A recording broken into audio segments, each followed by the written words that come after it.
Bueno, pues vamos a explicar resumidamente lo que sería más importante dentro del enlace iónico. Respecto a EBAU, principalmente lo que preguntan de enlace iónico es, bueno, pues saberlo identificar, es decir, que es un enlace que sabéis que se forma entre un elemento metálico y uno no metálico, es decir, por ejemplo, cloruro de sodio, cloro no metal y sodio metal. Eso es principalmente lo que piden, saber identificarlo y luego pues sus propiedades más importantes como altos puntos de fusión y de ebullición, que son solubles en agua, conducen la electricidad en estado fundido o disuelto en agua y, y bueno, un poco más en cuanto a propiedades, los ejercicios que ya hemos hecho hasta ahora. Ahora sí es interesante conocer un concepto del enlace iónico, que sería la energía reticular, que es sobre el que vamos a trabajar. Entonces, aquí en primer lugar, bueno, os he puesto una esquemilla de más o menos cómo se representa el enlace iónico. Sabéis que estaría formado por un anión, en este caso, por ejemplo, el cloro, y un catión, en este caso el sodio. Aquí tendríamos la red tridimensional de cloruro de sodio, ¿de acuerdo? Entonces, bueno, pues sabemos que en estado sólido los iones forman redes tridimensionales con distinta geometría dependiendo del compuesto con el que nos encontremos, ¿no? En este caso sería la red tridimensional de cloruro de sodio. Aunque nosotros representamos CLNA, sabemos que no son moléculas, sino que esa es solo la proporción en la que se encuentran en la red los iones, es decir, que hay uno de cloro por cada átomo de sodio, ¿de acuerdo? Es la proporción, no es una molécula, que muchas veces eso lo confundís, ¿de acuerdo? Entonces hay un concepto muy importante dentro del enlace iónico que es lo que llamamos energía de red. ¿Qué quiere decir energía de red? Pues la energía que nosotros tenemos que proporcionar para romper estos enlaces de la red y obtener al final los iones por separado, por así decirlo, o también se puede definir como la energía que liberan los iones cuando se unen y forman la red, ¿vale? Como se quedan más estables al formar la red, pues liberan energía. Entonces, esa energía liberada al formar la red es la energía reticular o la energía que yo tengo que dar para romper esos enlaces y volver a obtener los iones. ¿De acuerdo? Entonces, este concepto es muy importante y es sobre el que se puede trabajar también en el punto de enlaces iónicos, ¿de acuerdo? Eh, entonces, vamos a ver, hay dos formas de calcular esa energía de red, que es el concepto más importante dentro de un compuesto iónico, y sería una de las formas de calcular esa energía de red es con la ecuación de Born-Landé. La ecuación de Born-Landé es esta que tenemos aquí, ¿de acuerdo? Y que pues es una forma teórica de calcular esa energía reticular que vamos a representar con la letra U sub R, energía de red, ¿de acuerdo? Aparece con el signo menos porque se supone que es una energía que se desprende al formarse la red. Entonces, toda la energía que se pierde o que se desprende, termodinámicamente hablando, por convenio la ponemos con un signo negativo. Dentro de esta ecuación, ni muchísimo menos os la tenéis que saber porque nos van a pedir cálculos con ella, pero sí que es interesante ver de qué es los factores que determinan la energía de red. Entonces, fijaros que las zetas son las cargas del catión y del anión y la E es la carga del electrón. ¿De acuerdo? El Na es el número de Avogadro, A es la constante de Madelung y N es el coeficiente de Born. ¿Qué quiere decir cada una de estas cosas y lo que me interesa de esta energía de red? Pues fijaros, lo que a mí me interesa es simplemente, y lo que tenéis que saber, es que la energía de red es proporcional a las cargas de los iones. Es decir, que cuanta más carga tengan los iones, más potente va esa energía de red. Es decir, que si nosotros tenemos el cloruro de sodio, que va a ser más 1 la carga y menos 1 la carga del anión, o tenemos el cloruro de magnesio, cuya carga va a ser 2 más del magnesio y 1 menos del cloro, pues va a tener más energía de red la del cloruro de magnesio atendiendo a las cargas, porque es 2 y 1, que la del cloruro de sodio, que es 1 y 1, ¿de acuerdo? O sea, entonces, cuanto más carga, más atracción electrostática. Luego, la energía de red, ¿vale?, va a ser mayor si las cargas son mayores. Entonces, depende de las cargas de forma proporcional. Estos son constantes, ¿vale? El número de Avogadro, y la A es la constante de Madelung. ¿Qué es la constante de Madelung? Es una constante que calculamos experimentalmente y que depende de la geometría de la red. ¿De acuerdo? Nos la tienen que dar, es un cálculo experimental y depende del tipo de red, pues la constante va a ser una u otra. La n es el coeficiente de Born, también es un factor que calculamos de forma experimental, va de 5 a 12, ¿vale? Y bueno, pues también es un factor que cuesta mucho conocer con precisión. Y esta es la distancia que separa los iones, ¿de acuerdo? Entonces, cuanto más distancia separe a los iones, pues obviamente menos va a ser la energía de red que va a tener el compuesto. Entonces, lo importante, dentro de que nosotros conozcamos un poco los factores que determinan la energía de red, no nos tenemos que saber esta fórmula, pero sí es importante saber de qué va a depender. Entonces, cuanta más carga tengan los iones, más energía va a tener esa red, y cuanto más separados estén los iones, porque sean más grandes, tanto el catión como el anión, pues menos energía de red va a tener, ¿de acuerdo? O sea, menos va a costar separar los iones cuanto más separados estén. ¿De acuerdo? Eso es lo importante que quiero que os quedéis. Cuanta más carga, más energía de red, y cuanto más separados estén los iones, menos energía de red. La constante de Madelung, que depende de la geometría, y el coeficiente de Bohr, que es un valor experimental.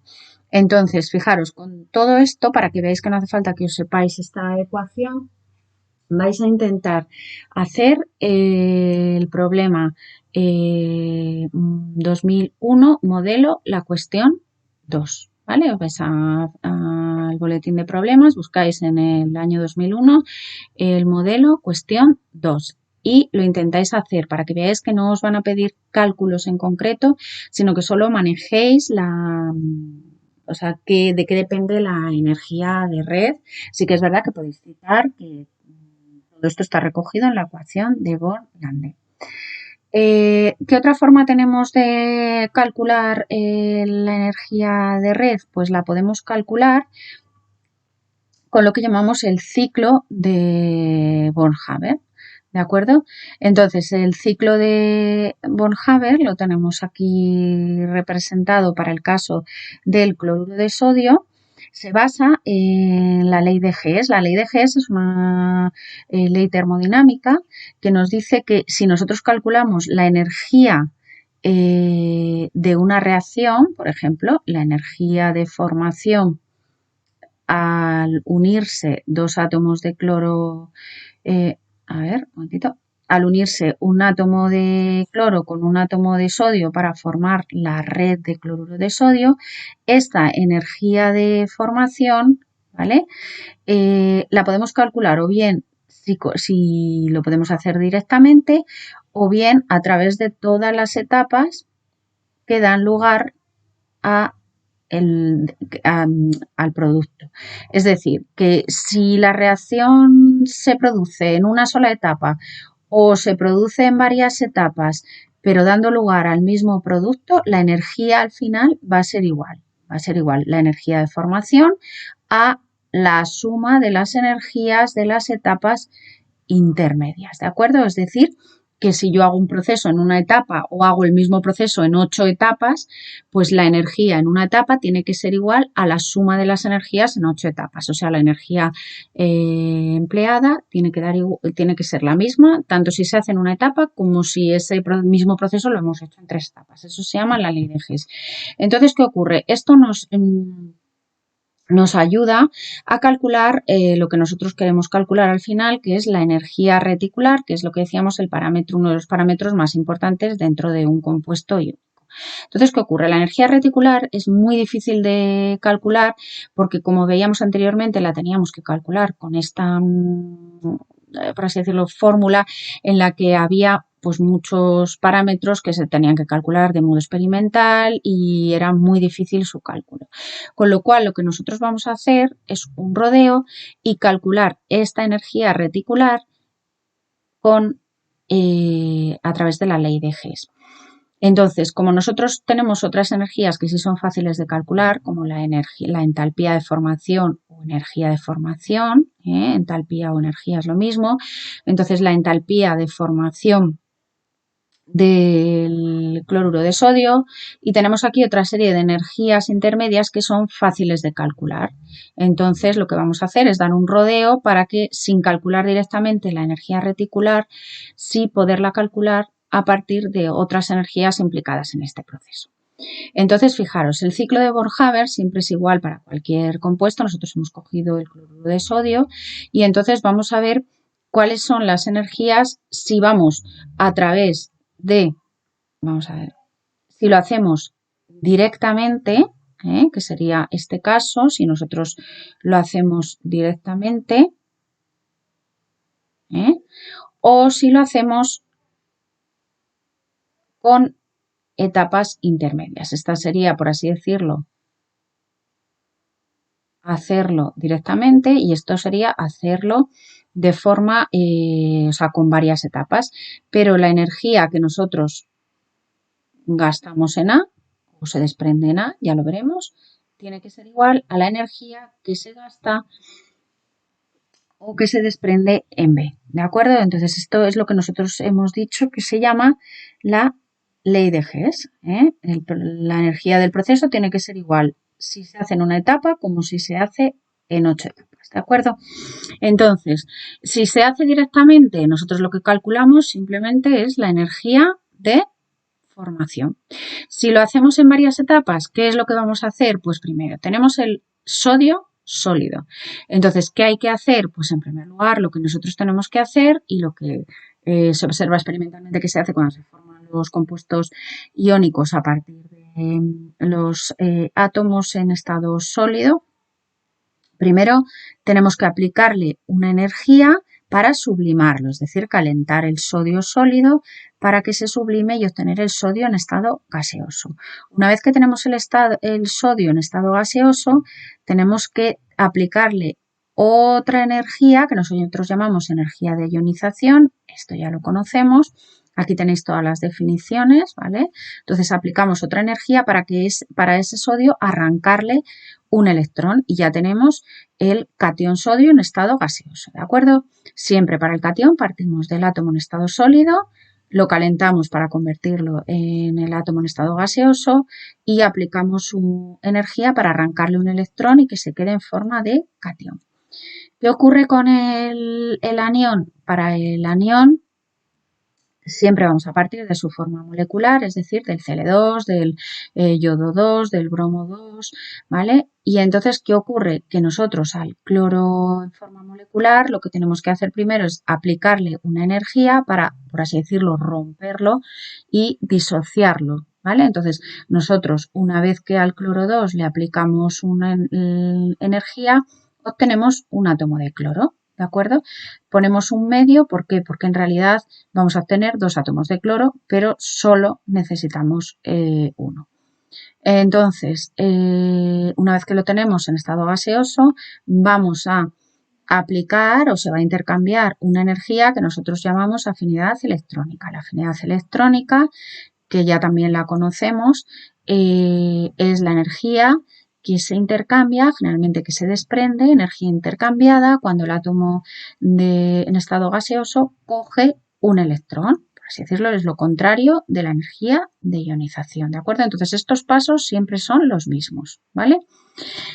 Cuando ya tenemos los dos átomos en estado gaseoso, uno positivo y uno negativo, por atracción electrostática, se unen y dan la red de cloruro de sodio, es decir, la red iónica. Y la energía que se desprende al unirse y formar la red es lo que llamamos energía de red. ¿De acuerdo? Entonces, si os fijáis, según la ley de Hess, como la energía yendo por este camino o yendo por este camino en el que damos más rodeo, pero partimos de lo mismo y llegamos a lo mismo, tiene que ser igual, según la ley de Hess, por los dos caminos tenemos que gastar o desprender la misma energía, pues vemos que la energía de formación tiene que ser igual a toda la suma de las energías que hemos gastado al hacer el rodeo. ¿Qué ocurre? Que de esta ecuación a nosotros lo que nos interesa, porque es lo difícil de calcular, lo demás es bastante fácil de calcular, lo que nos interesa es la energía de red. Entonces, nosotros lo que queremos de aquí despejar es la energía de red. Pues la despejamos, ¿vale?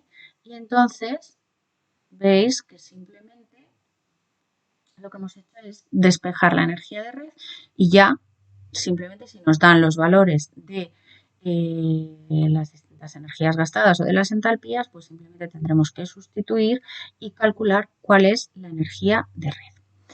Para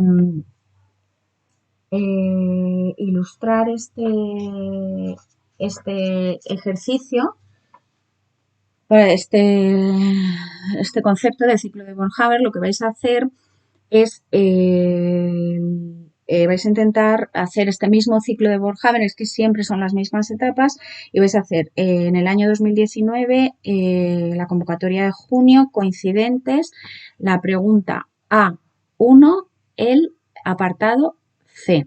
¿De acuerdo? Fijaros que no os piden que calculéis nada, porque solo os van a pedir razonamientos a nivel cualitativo, es decir, sin números, solo que expliquéis esto y siempre son los mismos pasos. Entonces, intentad hacer lo mismo, pero para el caso de ahora de otro compuesto que os van a proponer en el ejercicio 2019, coincidentes. ¿Vale? Ya los corregiremos estos dos en clase, pero antes los tenéis que hacer vosotros y copiar toda la teoría del vídeo, ¿de acuerdo? Con esto acabaríamos el tema de enlace y empezaríamos con el de equilibrio, cinética química y equilibrio químico.